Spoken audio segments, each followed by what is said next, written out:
The term affluenza can refer to rich kids who were so spoiled rotten that they've lost all empathy for other human beings. The word has even been used in court to defend them when they commit a crime. Their lawyer's rationale is that these rich kids are so sheltered and privileged that they have absolutely no idea how horrible their actions truly are. The reality of the situation is that someone who is born with so much wealth and power knows that they can get away with just about anything. More often than not, they face a different justice system than other, less moneyed individuals. Just throw enough money at your legal troubles, and they'll go away, even if you're charged with murder. Number 10. Janna Pawar porn. In March 2016, two graduate students in their early 30s were driving in the slow lane on an empty highway in Bangkok, Thailand. Suddenly, a black Mercedes hit them from behind at 240 kilometers per hour. Their car burst into flames, killing them almost instantly. The crash was captured on a security camera, and it's difficult to imagine how anyone could have hit the grad student's car, unless they were completely inebriated.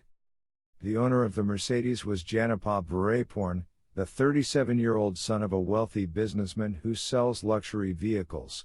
His car flipped after the collision, but other than that, he only had a few scratches. All it takes is a phone call to daddy to get a new car. When the police arrived, he told them who his father was and refused to take a sobriety test. They let him get away with it. Later, someone posted a second security video of Janna Pawar's Mercedes crashing through a toll booth at high speeds only an hour before the crash, proving that he was on a dangerous joyride all day long. At the hospital, Pawar was charged with reckless driving, but all it took was 200,000 baht to pay for bail. Without the sobriety test, it was too late to convict him of drunk driving, which would have forced him to be responsible for the deaths of the two grad students.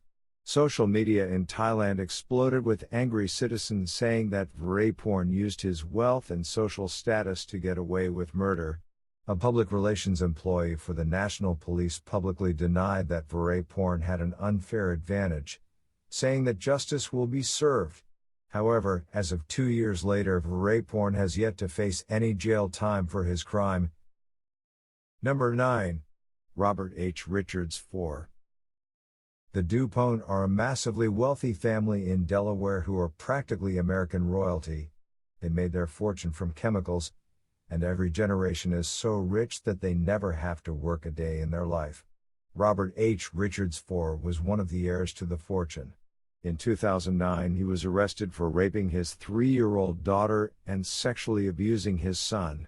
When he appeared in court, his lawyer claimed that the publicity from the case would be harmful to the children and that Richard shouldn't be sent to jail.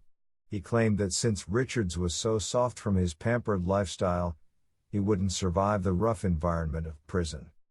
That pathetically weak defense actually worked. What should have been an 8-year prison sentence was reduced to probation and psychological treatment. Despite the fact that the punishment was such a slap on the wrist, Richards completely ignored the judge's orders and didn't even go in for a single therapy session. Number 8. WHK Boon Watt. Becoming a foreign ambassador isn't the sort of job that most people can just go to school and work hard to achieve without having pre-existing political connections. Most of them were born into diplomatic families and lived a jet-set lifestyle of luxury all their lives. Ambassadors live in mansions with servants. On top of that, diplomats can enjoy the privilege of not being responsible for abiding by the laws of the country they are visiting. In 1967, a Burmese diplomat named WHK Boon Watt was 50 years old and working as an ambassador in Sri Lanka. He took that privilege as far as it would go by killing his young, beautiful wife on foreign soil and cremating her body in order to prevent an autopsy. In the end, diplomatic immunity protected him from going to jail, and he got away with murdering his wife. Number 7. Robert Durst. Robert Durst is the son of a wealthy New York real estate tycoon. He was suspected of killing 3 people, including his wife, Kathleen. Every time he was questioned by authorities, he claimed that he was just very unlucky and that death followed him everywhere. He could afford to hire the best lawyers, who allowed him to get away with murder multiple times. There was even a movie called All Good Things based on him because so many people knew he must be guilty, yet no one could prove it in court. Durst was so confident in his deceptions that he agreed to allow filmmakers from HBO to interview him for a documentary series called The Jinx. On the show, he went to the bathroom and mumbled to himself. He admitted that he did, in fact, commit murder. He forgot that his mic was on. Once the confession was captured, FBI agents found him in New Orleans and arrested him for first-degree murder at 72 years old. Number 6. Issei Sagawa. Issei Sagawa was born prematurely to wealthy Japanese parents. He was physically weak, so his parents pampered their sickly son his entire life. He began to develop a cannibalistic fetish for white women as early as elementary school. When he was 23, he broke into a German woman's house to try to eat her, but the police arrested him for attempted rape instead. His parents paid for his bail, of course, and continued to ignore his serious issues. In fact, a few years later they practically rewarded him by sending him to study abroad in Paris, where he was surrounded by all the white girls he could ever want. Eventually he convinced one of them, a Dutch woman named Renee Hartevelt, to become friends with him. Not surprisingly, Renee became Issei's first victim in 1981.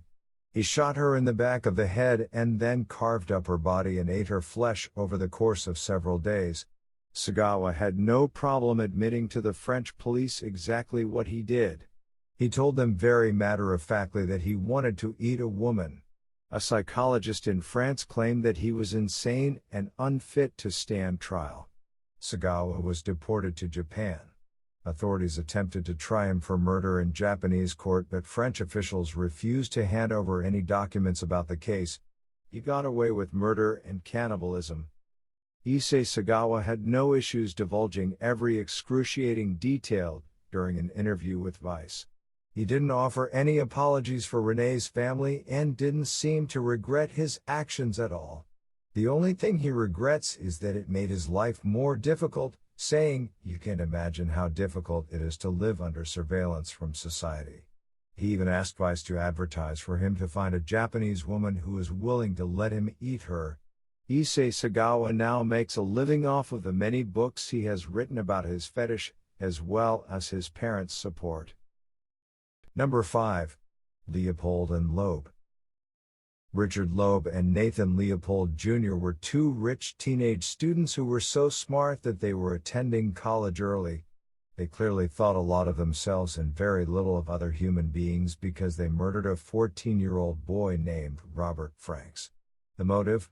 They thought they were so smart that they could pull off the perfect crime without getting caught. They were wrong, of course. When they were on trial, the public was practically breaking down the doors, rioting for them to receive the death penalty. Leopold and Loeb's lawyer blamed their behavior on their parents, saying that they were so spoiled at such a young age that they had no idea what to do with their privilege. He also tried to blame it on Friedrich Nietzsche, saying that the boys had been influenced by his philosophy. It worked. The judge sentenced the duo to life in prison. When they arrived, the boys demanded to have steaks delivered to their cells. Number 4. Orakorn Thifezadine Na Yudya. In 2010, a 17-year-old girl named Orakorn Thifezadine Na Yudya was driving a car without a driver's license. She was texting and driving, which is why she slammed into the back of a passenger van that was carrying 14 people. 9 of them died and the rest were seriously injured.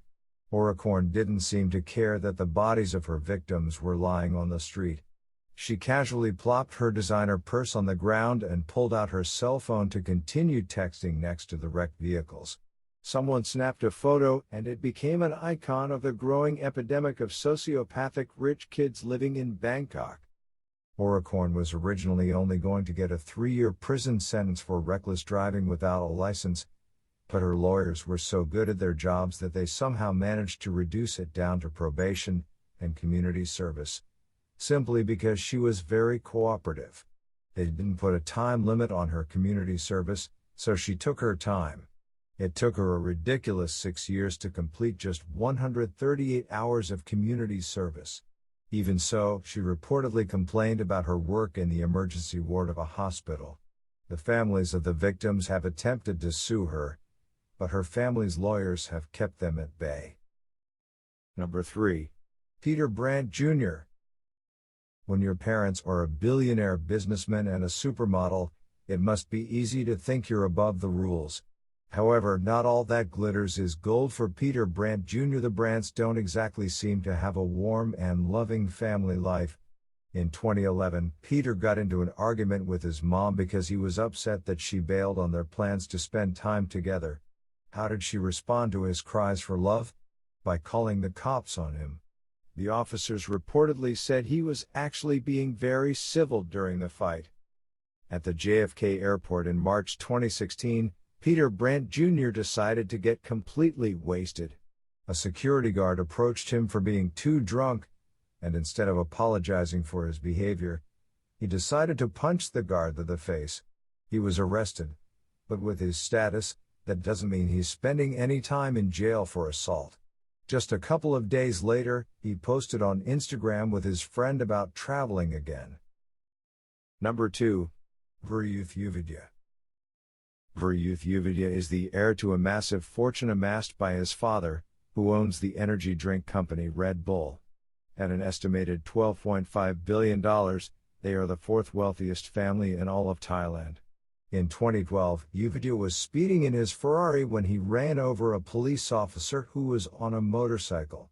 Uvidya didn't even try to stop the car. He sped off, leaving behind the wreckage and the dead man in a heartless hit and run. A sobriety test confirmed that Uvidya was, in fact, drinking and driving. His parents paid for his bail, and the family's lawyers were incredibly skilled at delaying his day in court with a mountain of paperwork. This bought Uvidya enough time to disappear. The police attempted to put out an order for his arrest, but they can't find him, because he uses the family's private jet to live in foreign countries. Uvidya isn't exactly in hiding.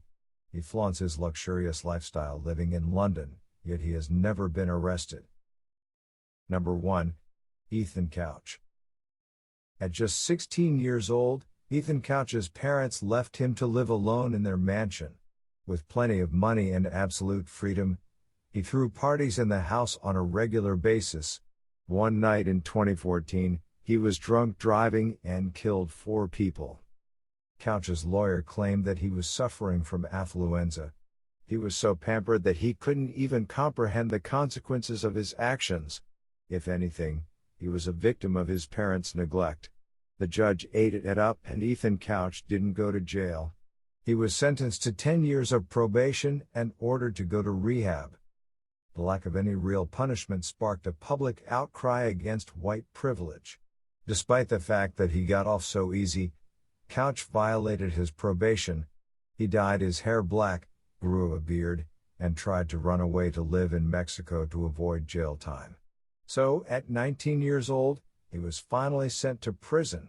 The only downside was that it is only a 2-year sentence.